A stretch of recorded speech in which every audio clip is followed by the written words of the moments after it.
AITA for refusing to reconnect with my in-laws after they ignored my daughter's cancer battle. I, 35F, have been married to my husband, 40M, for 12 years. We had two beautiful children together, our oldest daughter and our younger son. Our life was fairly normal until 2 years ago when our daughter started experiencing unusual intermittent leg pain. The episodes were spaced out and hard to track. We took her to several doctors, but no one could determine the cause. For over a year, we were left with vague answers and growing concern. Eventually, after 14 agonizing months, we were blindsided when doctors discovered a tumor in her abdomen. We were terrified, confused, and devastated. My instincts went into full protective mode. During this difficult time, I isolated emotionally, only letting my husband and my mother, who drove 8 hours to support us. I needed stability and people who were fully present for us. My husband asked his parents to come support him during this time, but they refused. The reason? They had to babysit his sister's children, even though his sister lived just 25 minutes away from us, and they lived 5 hours away. I didn't hold it against them at the time, thinking they'd come around when things became more serious. At first, the tumor was believed to be benign. Surgery was scheduled 2 months out. We hoped for the best and tried to stay calm. Meanwhile, the summer passed with minimal contact from my in-laws. They were always too busy watching my sister-in-law's kids, and they never made the trip to see ours.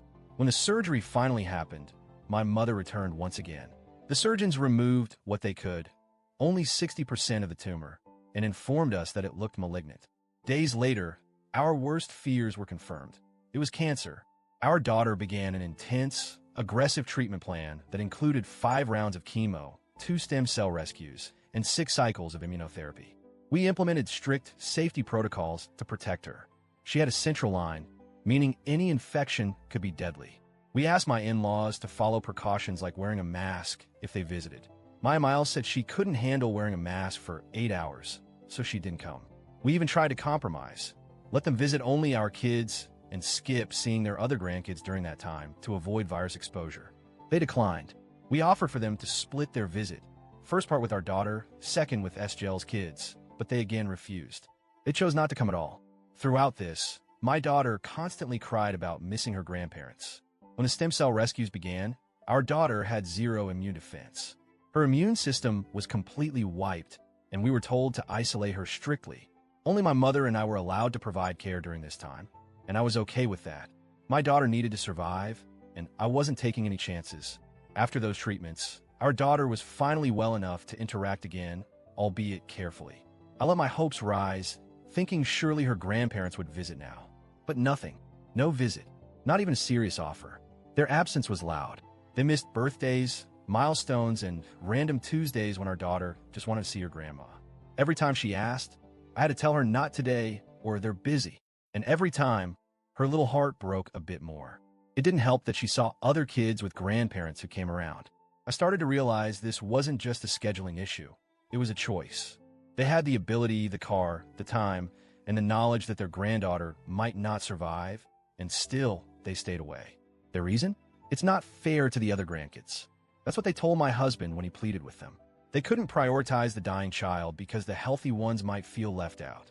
I can't explain the depth of betrayal I began to feel, not just for myself, but on behalf of my daughter. For a few months, things looked stable. Our daughter laughed again, played a little, and even gained some weight back. But then she began having leg pain again. My stomach dropped. I knew. We all knew.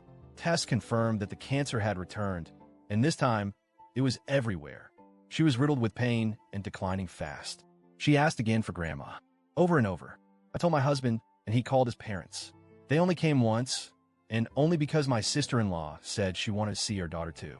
It felt like a social trip, not a visit of love or urgency. As the end neared, her condition worsened drastically. One day, the ICU doctor pulled me aside and told me we had very little time left. I made the hardest calls of my life, inviting everyone who loved her to say goodbye. And still, her grandparents did not come. She passed away in January. She was 6 years old. She fought so hard, and she was so brave. She asked for people who never showed up, and I had to hold that for her. I had to carry the heartbreak she couldn't understand. It has now been 5 months. I still wake up some days expecting her voice. The grief doesn't fade, it just dulls. But one thing that hasn't dulled is my anger and pain toward my in-laws. My husband wants me to move on, for the sake of our son, for him, for family unity. He tried speaking to his parents, but they only got defensive. They didn't apologize. They said we did what we could, and that we were there in spirit. I told my husband, I will not stop him or our son from having a relationship with them. That's his decision, but they're no longer welcome in my home. I will not invite them, talk to them, or acknowledge them in any part of my life. I've blocked them on everything. I'm not asking anyone else to cut ties. I'm simply choosing to protect myself from people who failed my daughter so thoroughly. My husband says I'm being unfair and cruel, that I'm punishing them and tearing the family apart. But from where I stand, they made their choices. I'm just making mine now. So, AITA?